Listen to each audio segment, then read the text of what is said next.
Welcome to LCCAP Legacy, Decades of Dedication, the podcast that celebrates the incredible individuals who have shaped the heart and soul of the Lawrence County Community Action Partnership.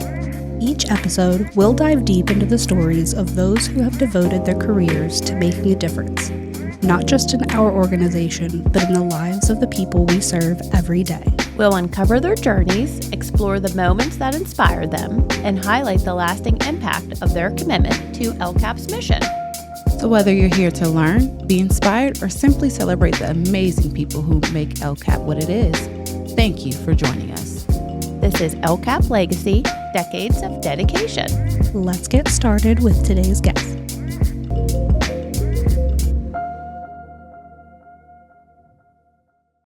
Welcome back to another episode of LCCAP Legacy, Decades of Dedication. And of course, in the studio today, I have my co-hosts with me, Kim and Amber. Hello. Hello, everyone. Good afternoon. And of course, we have a special guest in the studio as well. We have Kristin Green, who currently works as the Community Education and Engagement Coordinator. And Kristin has been here for the past 13 years. So Kristin, thank you so much for joining us in the studio. I'm so excited to be here. We're excited to have you. I've been waiting for you for the last couple weeks to come on. You are my hype man. Well, we love that because we have a lot to talk about and digest. So let's go ahead and start from the very beginning. Take us back 13 years ago. How did you get involved with LCCAP? Well, it's hard to believe it's been 13 years.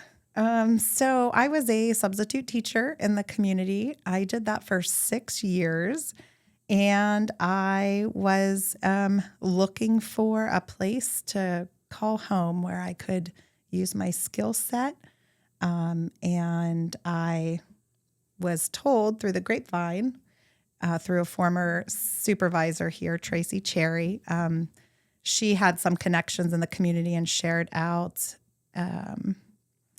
a job opening for our Work Ready program. They were looking for a part-time program facilitator, so someone who would come in and build the curriculum, but then also teach the classes for the Work Ready, who at that time were here like 30 to 35 hours a week. So it was like the perfect position for me. I could get my kids on the bus in the morning and be home in the afternoon to get them off the bus and run them to all their evening things. So it was a perfect match. So I did that for maybe 6 months, and they pulled me in another direction to be full-time and to do the Careers Club program, which was great because I got to go into all 8 school districts in the community and teach a careers-focused program with the youth. That's really cool. It was a very cool program. Loved it. How have you seen yourself grow and see the needs of the community shift within the different roles that you've played here in the organization? So the one great thing about LCCAP is, they do the community needs assessment every so many years. They're looking at what we have done for the community and the impact that what our grants and programs have done, but then also where there's still gaps and needs. And so with those gaps and needs, we're always, as a team trying to pull together ideas, and look for funding to fill those gaps. So when I was asked a few years back to start working, in the grant side of things, I was, I'm not going to lie, very intimidated, nervous that that this was something new. But then I had really good mentors who helped me work through that. And it's just kind of a evolving idea here at LCCAP that, you're going to meet needs, but there's always going to be something different and something new. And so you have to become innovative and figure out ways to, meet the needs of the community. So while there has been, things that have come up that are different from before, in general, we still have those core needs and values that we're meeting, which, is the housing and the education piece and the employment piece and the transportation piece. So all of our different programming kind of correlates and relates in some way to those, those basic needs that everybody needs. So that brings me to where I am now. I'm at the Exploration and Innovation Station, which is out at our Fruit Mill campus. That building in particular was a vision from a former manager here who became our local mayor and then a local administrator, Chris Fry. He had started a hydroponics program in conjunction with our I Matter youth program. And it was a real small scale. They had, 3 towers and they were at Ben Franklin. And he incorporated that so that the kids could not only learn a new skill, but have a career path that they could then share out with our early learning program. And when they purchased that campus and the greenhouse was there, he said, wow, this is just, something really cool. Let me get a program out here that I can connect, our older kids with and then bring the hydroponic units out. And that led to us applying for a USDA infrastructure grant, and that created our ag and nutrition wing. So that was the first wing of that building to kind of come into fruition. We have over 20 hydroponic units and towers now in our hydro lab. We have a fully functioning greenhouse and outdoor garden space and the large demonstration kitchen with the Play Farmers Market. And then we've just kind of snowballed from there. So now we have a STEM wing and we have an art wing, and we have all these ideas and plans in motion to continue to reach the community with that facility. I can remember being a part of the I Matter program with Chris Fry and having the towers at Ben Franklin. And like you said, Kristin, there was 3, and to have 20 now and seeing all the beautiful plants and vegetables that are being grown out there, it's simply amazing to see just the difference over, the last few years that we have made and the impact that we've made on the community too. So speaking of Building 7, our exploration and innovation station that we have, how do you make learning accessible and inclusive for everyone? What are your thoughts that you have behind that? How do you gear? Well, everything that we do at the building is meant for all learning abilities, whatever your age is, whatever your learning style is. But it is creative play. So, while we give them a framework and a little bit of structure, everything that they do and come up with is great and is meant to be, their creation. So, there's lots of opportunities there, whether we're digging in the dirt or whether we're building with blocks or, trying to construct stuff out of food, doing a food experiment. So everything is meant to be inclusive.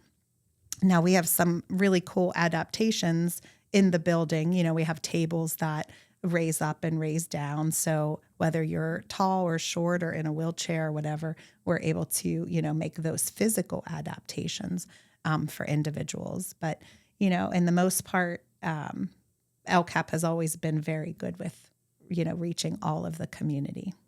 So, Kristin, how do you measure the impact of the different programs and things that you do over at the Exploration and Innovation Station? So some of the impact we have to measure in numbers and outcomes, and that would be specific for grant reporting. So I'm looking at how many people engaged or showed up for an event. But I do think in general, because I'm not really a numbers person, while I'd love to always see things busy and packed, I do think if there's 5 kids in an event and they are getting a lot of hands-on opportunity and they're learning and growing, I'm fine with it being a small group because, they're really getting a lot more out of the program because they get our undivided attention. So, again, I like to see lots of numbers, but I also am never upset when there's just, a few kids because they leave with smiles and a lot of new learning and experiences. And they talk about it for days. I know that everybody loves to come down and see Miss Kristin and all the things that she has ready for the kids to learn and to play with. And just like you said, seeing their smiles and how happy they are, and they can't wait to come back. I mean, they love our exploration and innovation station, and our community does too. This past weekend, you hosted our very first women's tea party. And it's a perfect timing for Mother's Day week here coming up. So do you want to talk a little bit about that, what we had last week? Sure. So I'm a big Bridgerton and Jane Austen fan. And, we're at the 250-year anniversary of the Pride and Prejudice book. So I really wanted to do something kind of a nod to Victorian tea. And Mother's Day time frame in spring is a perfect time to do that. Now, I have to give credit to my mother because years ago, she and I used to do tea parties in the community. So we would, go into churches and do their mother-daughter banquets. We would do bridal showers, whatever there was always a tea party theme. And so we had accumulated over the years a lot of stuff. And when I say a lot, my poor husband, he calls me a hoarder, but I was really excited to pull a lot of that out of, the dusty basement and bring it over to decorate and to get the teapots out and the teacups. And I just love doing that. So we did have a nice group. We had 9 people attend. And I did have a hat challenge. So I said, wear a hat, bring a hat, make a hat. And we had a voting. So there was a woman who had a beautiful big hat, and she had all of her kids' pictures taped around the hat. And so she won the hat contest, and she got a great prize for that. But we did crafts. We had scones, which I baked myself. So they didn't turn out so bad. I thought they tasted pretty good. We had a beautiful fruit spread and chicken salad croissants. And so it was a really great day. And I think everybody's ready to come back next year. I would say so. I saw on our social media sites on Facebook the pictures, and it just looks so lovely. And I wanted to tell you that.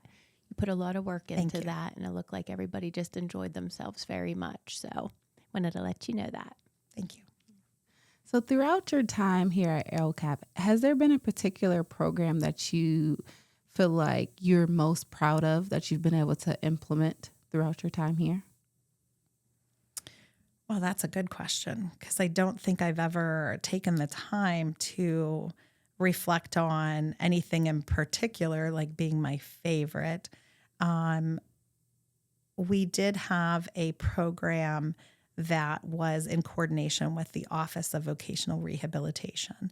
And it was placing youth in a summer learning experience where they would get a job. So we gave them a stipend for 90 days.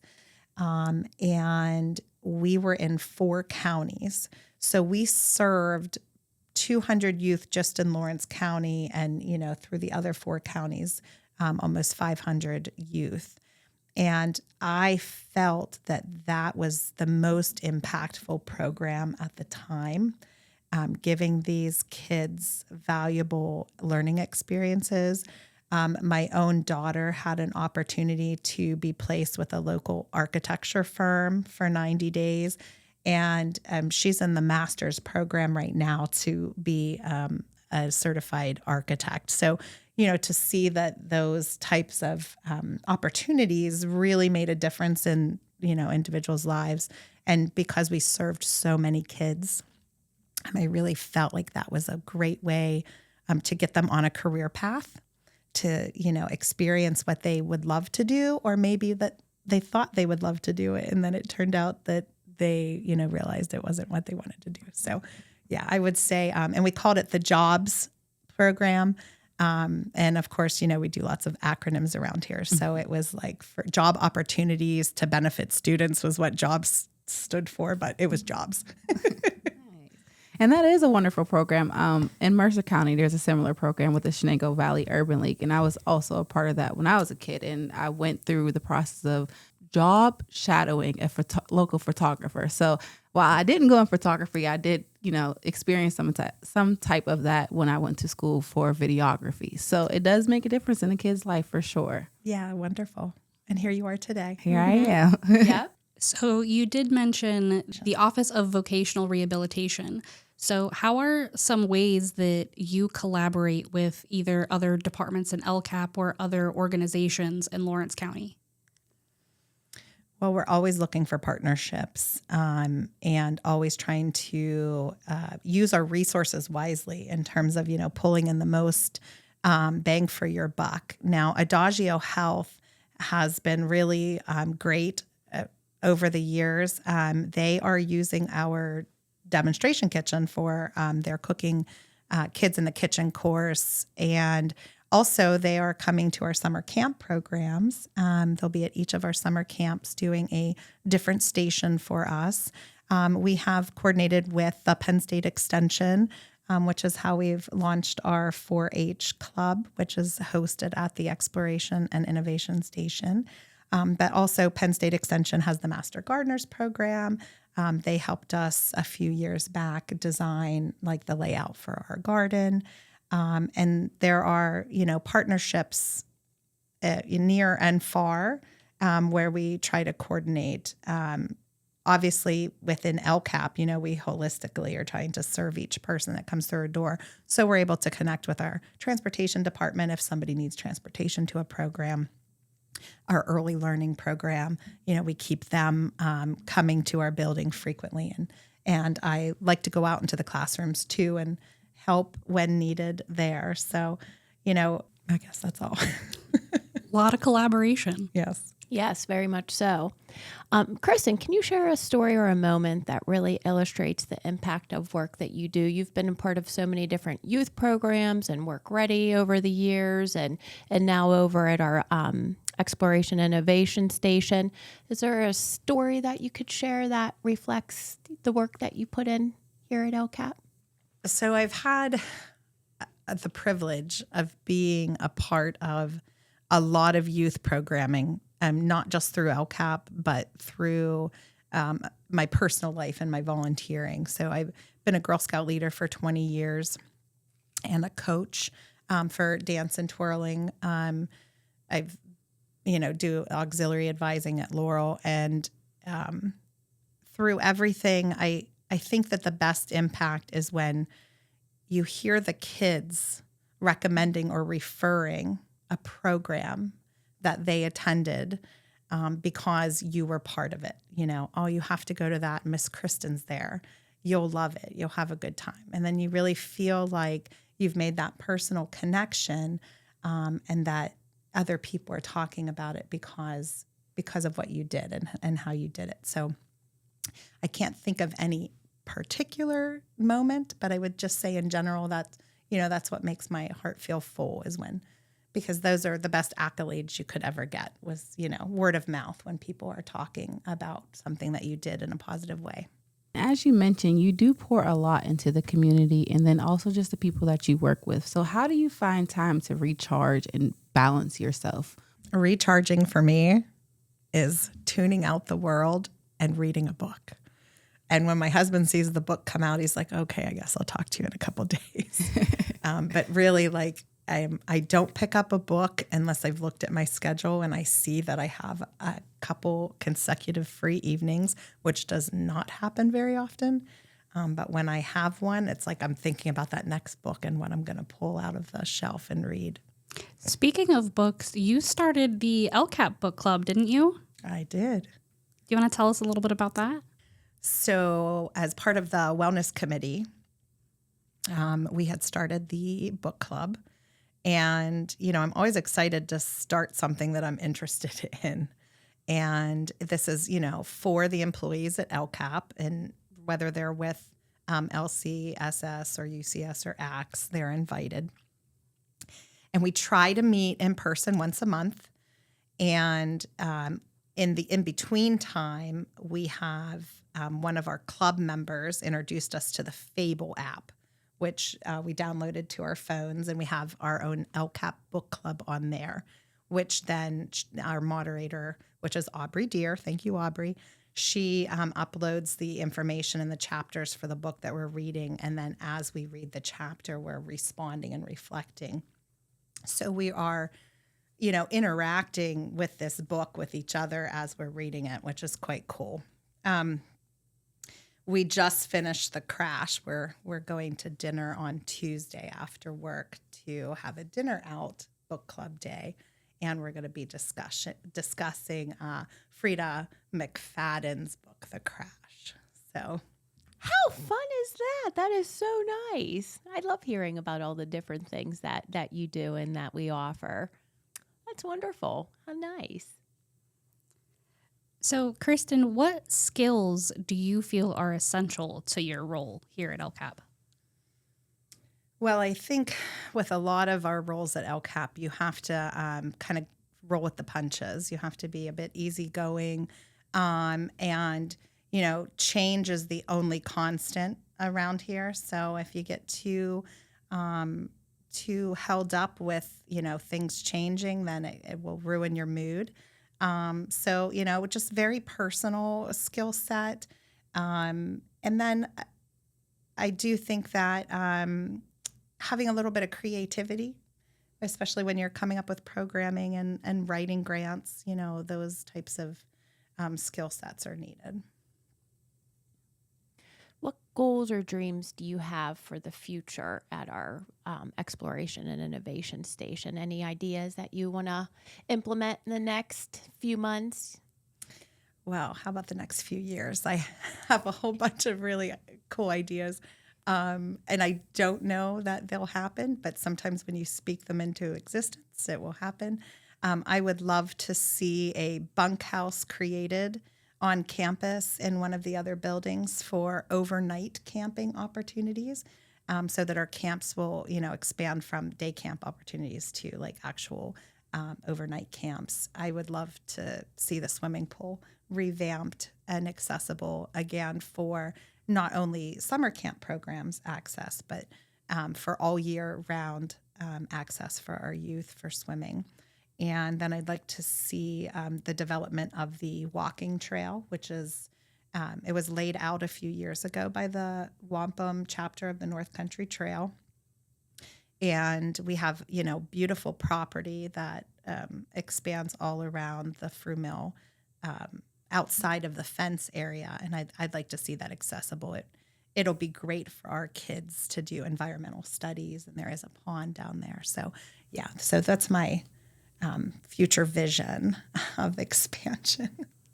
So it's safe to say that you kind of just spew out creativity. Has this always been a thing for you? Did it start in childhood? Was there a certain experience that made you want to go into like community engagement and just education for the youth? Well, I have wanted to be a teacher since second, third grade. I remember always wanting to help the teacher, but then always wanting to stay in for recess and play teacher. So I've always wanted to do that. But in terms of creativity, when I was a kid, we didn't have a whole lot of anything. So I was, if you got a cardboard box, you were making a Barbie house out of it. You were saving the little things from the pizza boxes to be the chairs and the tables for your Barbie. So I guess that's just something from, my environment with creatively thinking about how to use things. And when I was in junior high and high school, I was always doing art projects. My mother would come in the bedroom and say, why does it smell so bad like fingernail polish? While I was doing a painting with all of the old fingernail polish. I don't recommend that, and then I would do a painting with lipsticks and whatever the old stuff was that around the house that my mom was going to throw out. So, resourcefulness was always a thing, but creativity comes from resourcefulness. Nice. And just knowing that you're providing that creativity and basically inspiration to the next generation, how does that make you feel? Well, I guess it makes me feel good, but it makes me feel like I have a purpose and a value. I feel like, when you look at life, when you're looking ahead of what what am I going to do in the future, but also looking back about what I have done in the past, You want to have that sense of fulfillment that you made a difference and that you were important in people's lives. And I do feel that way, but I still have so much yet to give. So I still got a lot of life to live. And you do have so many ideas and wonderful things planned for the future. And just speaking of the future, one of the main themes of this podcast is legacy. And I like to ask each guest, once you're done here working for LCAP, what legacy are you hoping to leave with maybe the people or just in general?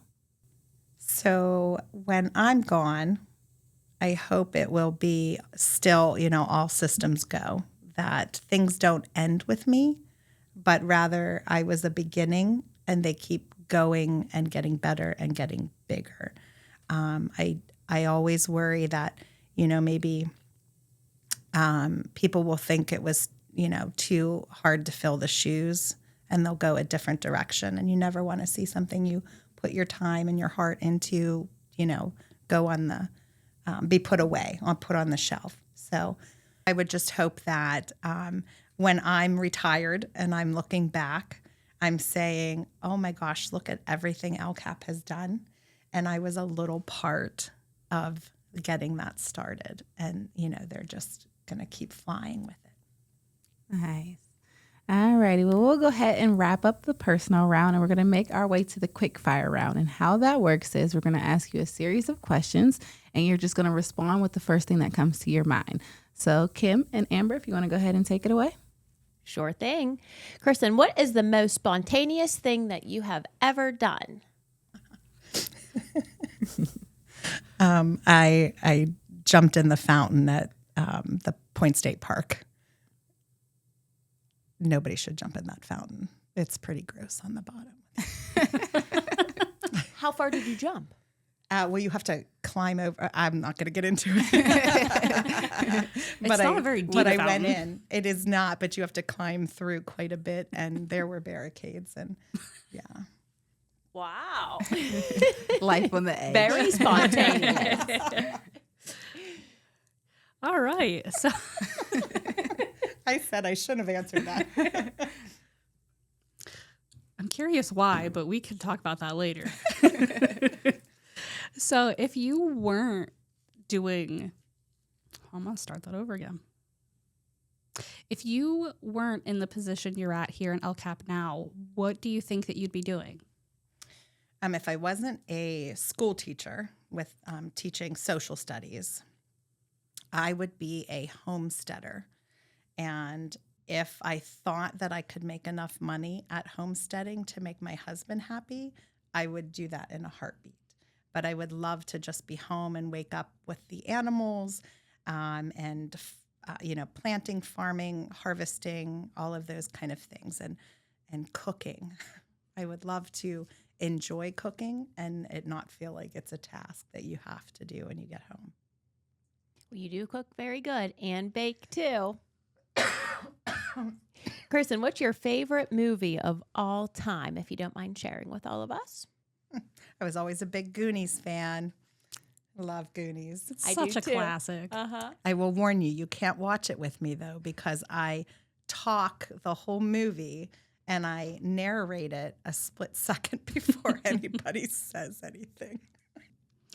So if you could host a dream event, unlimited resources, unlimited funding, what would you do? I would do an overnight retreat program. Like I would do a week for older youth to learn leadership skills, but then also to connect with the outdoors. I think it's unfortunate that so many kids in our community never get the experience of camping or hiking or setting a tent up or any of those kind of things. And the skill sets that you learn doing that is so valuable. And I would love to offer that to kids in our community. That would be very cool. Mm-hmm. And like you said, a lot of kids don't get that opportunity to ever go camping or to start a fire or have s'mores outside on a fire or hot dogs on a stick. So I think that would be pretty amazing. And I love that idea too. So I know you're super busy. You do a lot with Girl Scouts after work. And like you mentioned too, you're a part of the dance line. So what do you like to do though after work? I know you like to read too. Is there anything else that you like to do just to wind down after work? Yes. When it's nice out, I like to walk my property. So usually when I'm walking the property, I'm envisioning different things that I want to do with it and places I'd like to, like vignettes I'd like to create. And so it's kind of like a creative walk. And I also like to do that in the early mornings with my coffee cup too, and it's nice. Some nice fresh air first thing in the morning. Uh-huh. Well, thank you, Kristin. So I know you said that one of your favorite things to do is read. What's your favorite book that you've read? Wow, that's a great question. So I loved the Outlander series. And then I got into this, watching it on Stars, which, it's always hard to see how they translate it, but I thought they did a pretty decent job. But that's one of those series that has not been written to an end yet. So I have a tendency to read ones, like that. My daughter got me into the ACOTAR series, which I never thought I would be a fantasy reader because I kind of like historical fiction. But those were very good too.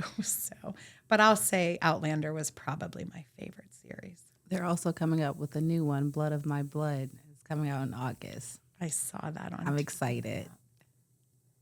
We're time travelers. Yeah. Lots of things to look forward to. All right. And if you could swap jobs with anyone for a day, who would you want to swap with? You know what? I think I would want to be the person on the cruise ship who does all of the event planning, because then I'd be on the cruise ship, but I'd be using my creativity to do planning. And yeah. And you'd still get a vacation. And last question, if you could describe your journey at LCCAP in one word, what would it be? So if I had to describe my time or experience with LCCAP in one word, it would be revolutionary. And if I had to explain why revolutionary, from the time I walked in these doors to today, everything has gone full circle here in terms of my own personal growth and advancement in the agency, but also in terms of programming and opportunities for the community, for youth, for adults. And I think that revolutionary is a good term for how LCCAP sees problems and wants to solve them. Nice. All right. Well, thank you so much for spending some time with us this afternoon. And before we go, is there anything else that you would like to add or get off your chest? Nope. I think you guys are great. I love that you have this podcast. It's something that I look forward to listening to every Friday. And I want to encourage the community to engage in activities that LCCAP has to offer. I love Newcastle. It breaks my heart when people say, that they don't like Newcastle and there's nothing to do here. And I think, there's lots to do here, and look at all the stuff we're offering, and give me a call and I'll figure out how to make it happen for you. So, yeah. All righty. Well, thank you so much again for joining us here on the podcast. And thank you guys all for listening. And of course, we will be back next week with another special guest. Have a wonderful week, everyone. Bye.